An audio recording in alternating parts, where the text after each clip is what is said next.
ভাই মেসি আমার আব্বা, মেসি আমার আব্বা। আপনার আসল আব্বাকে বেশি ভালোবাসেন নাকি মেসিকে ভালোবাসেন? মেসি রে, মেসি রে, মেসি মেসি মেসি, ভাই মেসি আব্বা, মেসি মেসি মেসি আমার আব্বা। সাংবাদিক জিজ্ঞেস করছে একজন যুবককে, অমুক প্লেয়ার কেমন করেছে? তখন যুবক বলছে, অমুক প্লেয়ার আমার বাবা। বলছে লিওনেল মেসি নাকি তার আব্বা। তখন সাংবাদিক জিজ্ঞেস করতেছে, আপনার আব্বাকে বেশি ভালোবাসেন না লিওনেল মেসিকে বেশি ভালোবাসেন? তখন ওই যুবক উত্তর দিচ্ছে, আমি মেসিকে বেশি ভালোবাসি। এর আগে গত খেলায়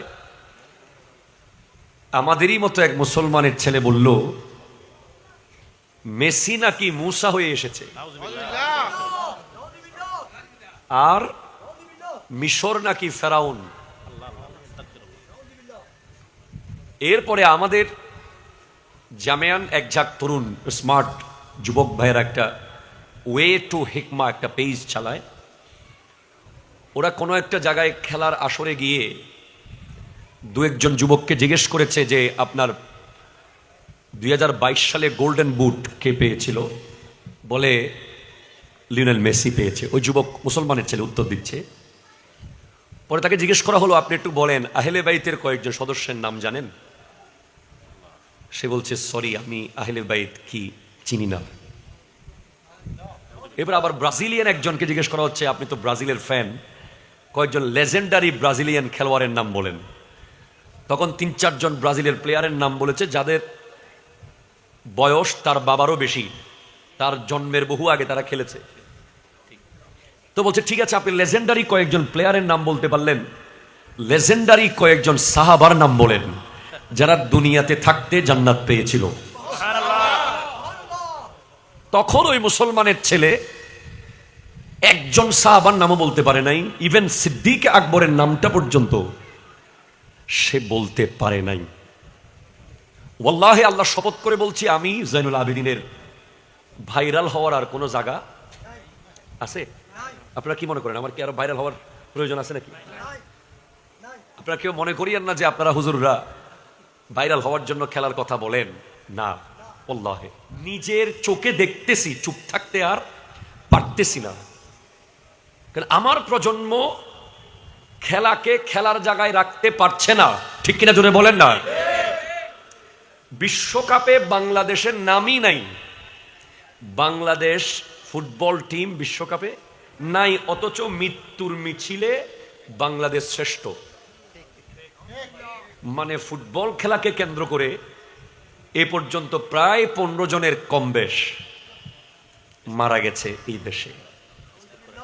আপনি বলেন তাহলে যেই ছেলেগুলো মারা গেল খেলার জন্য মারা গেল, শুধু খেলার জন্য, সাপোর্ট করতে গিয়ে তর্কাতর্কিতে মারামারি হয়ে গেছে, ছুরি ঢুকিয়ে মেরে দিয়েছে, আরেকজন পতাকা লাগাতে গিয়ে শট খেয়ে মারা গেছে, কালকে রাত্রে একজন উদযাপন করতে গিয়ে শট খেয়ে মারা গেছে। এখন ওর পরিবারের দায়িত্ব কি মেসি নিবে? নেইমার নিবে? ব্রাজিল ফুটবল টিম নিবে? আর্জেন্টিনার ফুটবল টিম কি তার পরিবারের দায়িত্ব নিবে? একটা ছেলেকে বড় করতে বাপ মার কত কষ্ট হয়। যদি একটা প্রয়োজনীয় কাজে মারা যেত, যে মসজিদের কাজ করতে গিয়ে পড়ে মরে গেছে, মাদ্রাসার রং করতে গিয়ে পড়ে মরে গেছে, অথবা নিজের চাকরি স্থলে ইনকাম পরিবারের জন্য করতে গিয়ে মরে গেছে, তারপরে বুঝ দেওয়া যেত যে পরিবারের জন্য, দেশের জন্য, ইসলামের জন্য, সমাজের জন্য, সন্তানের জন্য, বাপ মার জন্য মারা গেছে, ঠিক কিনা বলেন? এখন কার জন্য মরলেন? আর ঠিক তখনই আমাদের সামনে ভেসে উঠে, যদি সৈয়দ আহমদ শাহ শ্রীকুটি রহমতুল্লাহ আলাইহি এই দেশে না আসতেন, যদি তৈয়ব শাহ কিবলা রহমতুল্লাহ আলাইহি গাউসিয়া কমিটির মাধ্যমে এই প্রজন্মের দায়িত্ব না নিতেন, যদি খাজা চৌরবি রহমতুল্লাহ আলাইহি সৈয়দ আহমদ শাহ শ্রীকুটিকে এই দেশে না পাঠাতেন, যদি গৌসুল আজম মজভান্ডারি দায়িত্ব পালন না করতেন, যদি শাহজালাল ইয়ামানি, শাহ পরান ওনারা দায়িত্ব না নিতেন, তাহলে বাংলাদেশে এখন সবার মুখে মুখে হয়তো মেসিকে মুসা বলে বলে সবাই ঈমান হারা হয়ে যেত, ঠিক কিনা জোরে কথা বলেন? আমি জাস্ট ভাবতেছি এই অলি আল্লাহরা কি অবদান আমাদের জীবনে রেখেছে। আমি চাইলেই বাউন্ডারি ক্রস করতে পারতেছি না, কারণ আমাকে হুজুর তহের শাহ সাহেবের সামনে দাঁড়াতে হবে। আমি চাইলেই খেলা নিয়ে একটা জোরে চিৎকার মারতে পারতেছি না, কারণ আমাকে পীরে বাঙ্গাল সাবের সহজুরের সামনে দাঁড়াতে হবে। আমি চাইলেই অন্য 10 জনের মতো উন্মাদনা করতে পারছি না, কারণ আমাকে কবরে গিয়ে আমার নবীর সামনে দাঁড়াতে হবে। ঠিক কিনা কথা জোরে বলেন। আমি আর 50 জনের মতো উলঙ্গ হয়ে রাস্তায় নাচতে পারতেছি না, কারণ আমাকে হাসরের মাঠে আল্লাহর সামনে দাঁড়াতে হবে।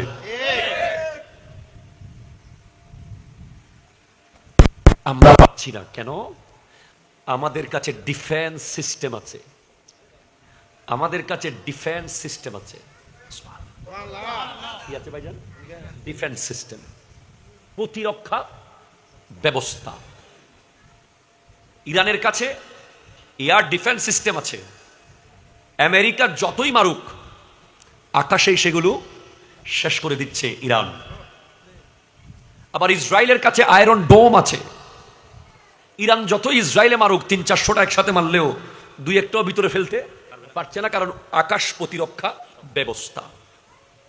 সেইভাবে আমাদেরও ইমানের প্রতিরক্ষা ব্যবস্থা আছে। তাই আপনারা এখন এখানে বসেছেন, আমি বিশ্বাস করি এখানে লিওনেল মেসি এসে ওখানে দাঁড়াই থাকলে আপনাদেরকে নিতে পারবে না। ঠিক কিনা জোরে কথা বলেন না? এটা আমার বিশ্বাস। আর কি পারবে? কেন পারতেছে না? কারণ আপনাদের প্রতিরক্ষা ব্যবস্থা অ্যাক্টিভ। হুজুর এগুলো কোন প্রতিরক্ষা ব্যবস্থা? হ্যাঁ, আমাদের কাছে 2টা প্রতিরক্ষা ব্যবস্থা আছে অ্যাক্টিভ। একটা হলো আহলে বাইতে রাসূল আর একটা সাহাবায়ে রাসূল।